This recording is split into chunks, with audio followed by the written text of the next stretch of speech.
There you go. A little energy, a little juice would be great. All right. So obviously big day for us here. Not a lot of time during the course of this week to prepare. But turn the page pretty quick right there. And, we are trying to prepare and get ready to go. So we got a big day in front of us, and then we got to transition here pretty quick. So it's been a busy day for the guys, but they're doing a great job pushing through and getting ready. And how much does it change for you? How much does it change for you with Trubisky being kind of a day-to-day thing? Do you have to add the preparation for Chase Daniel there? How different is it with him? Yeah, good question. Honestly, for us, we're going to prepare like normal, just like always. You never know when, different positions or different players are going to get hurt in a game, or backup quarterbacks are going to have to come in. So, it happens all the time. It happens on third down. Last week, we got another quarterback that comes in. You got to know what he is, if he's different than the quarterback that's previously out there. So we definitely do study those and we pay attention.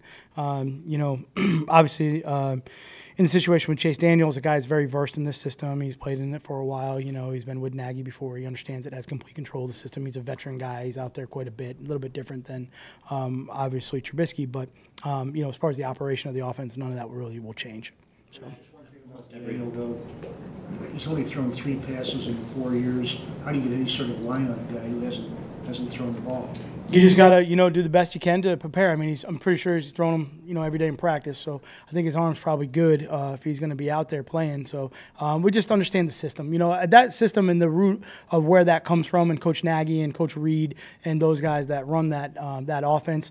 It's such an efficient system. They just do a great job of getting the ball out to everybody. And the quarterbacks in those systems do a good job of just dispersing the ball, getting it to their go-to guys, getting it to their playmakers, and letting those guys do a great job of getting yardage. So I don't really anticipate being much different from that standpoint. I think he'll be a guy that could step right in and do that if that's the case. But we got to prepare for both. We'll see what it looks like here on Thursday. Almost every team has the Monday or the Sunday to Thursday preparation down because you have to. I don't know if any team's ever had a shorter turnaround than the Bears here with this Sunday night to Thursday. Is that something that you can take advantage of in any way with tempo, or is it really that half day is not that big extra?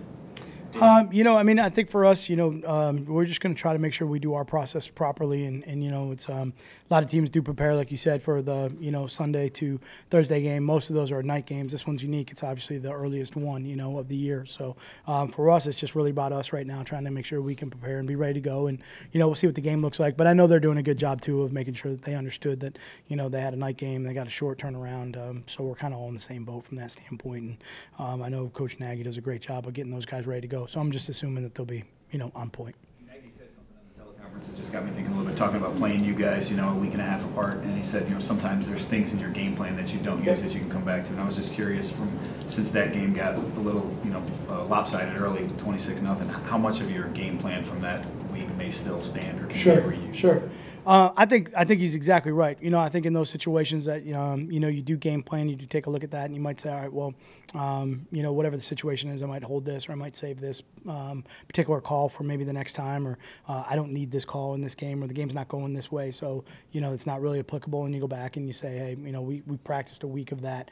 I think it's probably I would say more on his side of the ball from that standpoint, where things work so well for them early, they probably have a lot left on the call sheet that he didn't have to call in the game. So I would expect from that standpoint that they probably are able to carry over a lot more of that situation from the last game to our game. Does it flip for you guys too, those maybe offense? We'll try to see what our game plan looks like here on Thursday, but I'm anticipating his game plan would have some new wrinkles to it. Yep. When it comes to field goal kicking, you guys have seen a lot of the dinks and the doings from other guys, but with Prater, he's been really consistent. How much more do you appreciate his consistency, and what do you attribute to his success? I think with Prater just in general, he's great. He's real competitive. He's very thorough. He's a great professional. Whether we're outside, taking practice kicks out there, and we have the different types of goalposts. We got the skinny goalposts. We got the normal goalposts. Whether it's inside, he just wants to be perfect. He wants to be, right all the time. He's a great professional. So I appreciate that first and foremost.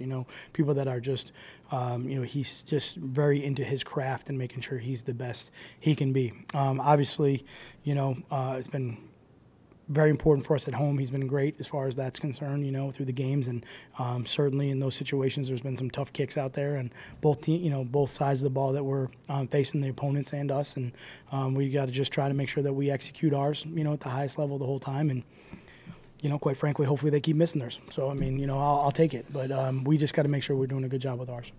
Have you seen a season? Have you seen a season like this before? Because it's not like rookie kickers that are missing these against you and hitting posts. Yeah, I don't want to jinx it. So, I mean, hopefully, like I said, it just keeps happening. But, kind of in the moment, you just kind of just go to the next play. You kind of go, through the course of the game, you're trying to figure out the points and trying to figure out how many series are left in the game, the clock, and all the rest of it. So sometimes I think for me, I just kind of move on and go to the next scenario, if you will. Sure, when you grind back through all of it, it'll be interesting to look at. But in the middle of it, I'm just going to probably not comment too much.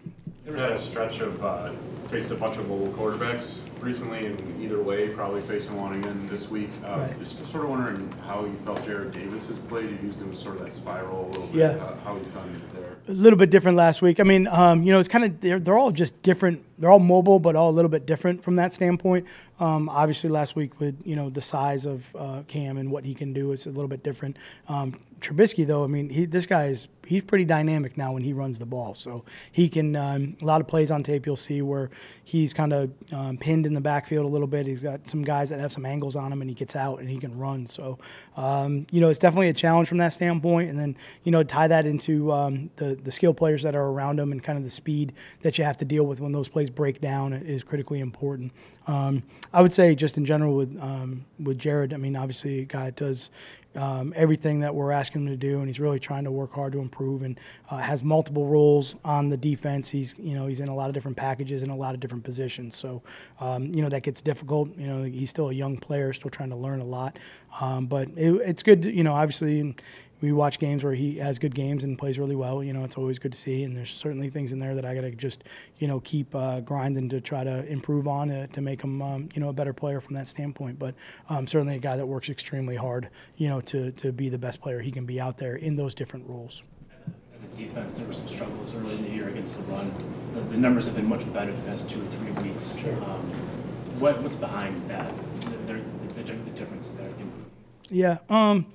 Good question. I think, a lot of it is we kind of talked about some of this, I think, really just trying to improve every single, week we go out there and some of the techniques and the fundamentals. You can definitely see through the course of the season some of the things that we're asking the guys to do in the run game and how we're trying to fit the runs and defeat the blocks up front. You can definitely see the technique improve. Consistency is probably one of the things right now for me. I just want to see it every single play.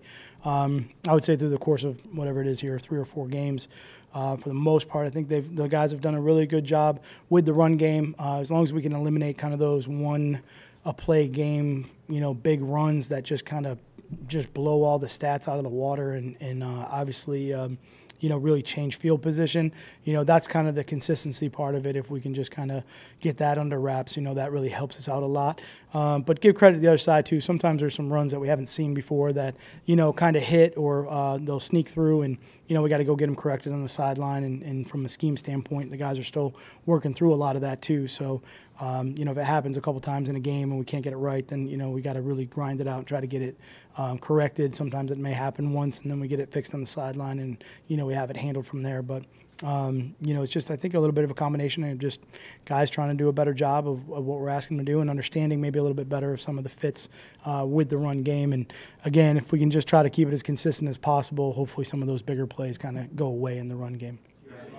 You're obviously absurdly busy this week. I just wondered if you took the time to watch any of the game last night or saw the highlights, and just from a defensive mind's perspective, how much anxiety, I guess, do you get when NFL offenses are having that little success, especially with upcoming opponents? Yeah, those two? Sure, no doubt. Obviously, just we're a little bit under the gun here a little bit, so we'll grind through that game, later in the week. But certainly, obviously, great teams going at it. So I don't really have a lot to comment on. I'm just really want to make sure I'm focused on Chicago here right now. But when you see scores like that, certainly as if you're a defensive coach, you're not real happy. So we'll see what that looks like next week. Yeah. Do you think that's the future of football, like in the NFL, like being that high scoring? Again, I'm just hoping right now Chicago, we can get them stopped. Along the same lines of Kyle's question, just an area that has gotten better, especially last week, special teams. Just how good was that to see with some of the troubles that you had earlier on, and how important is that going to be kind of moving forward as you get into this stretch? Yeah, Special teams are a huge part of the game. They're a big portion of the game, third of the game, and we got to do well in those. It was good to see us make some plays in that area of the field. I think there's definitely some things on the tape that we got to get fixed and got to get corrected. I thought the coverage units did a good job. I thought that was really kind of the real positive for us in some of the field position part of the game. That's so critical. I think those guys did a good job. But, each game is different in the fact that, there's some plays on tape that I certainly look at that, could have been potential problems or can be potential problems in the future. So we just got to keep working through to get some of that cleaned up and tightened up from a scheme standpoint. But I think the guys are really, again, when you look at coverage units on special teams or run defense, things like that, there's certain technique and fundamentals that you're really coaching there to try to get better. And I would say definitely there's some fundamentals there and leverage positions that I thought were better in this game. So that was good to see. Stuff that we worked on last week that I thought was good to show up in the game. Hopefully that, we can have some consistency with that and build it into next week, okay? I know you had one, so go ahead. Yeah, you had a handful of home game experiences, but Thanksgiving, the tradition that involved here in Detroit, how much do you know about it and how excited are you to participate? Yeah, very excited about it. I participated once, in that tradition, and I'm really very happy and appreciative to be on this side of it, and just looking forward to the energy and the excitement of the game itself. I know it's a great event, obviously, for the city, and I hope everyone's families and everybody that can enjoy it gets to enjoy it. I'm going to try to stay locked in on the Bears and hopefully make everybody's day happy from that standpoint. But I just look at it as obviously it's a great honor, and I got to really try to do the best I can to hold up my end of it. So just want to stay focused on the Bears and make sure we have a good game. That's kind of my biggest concern right now. Okay.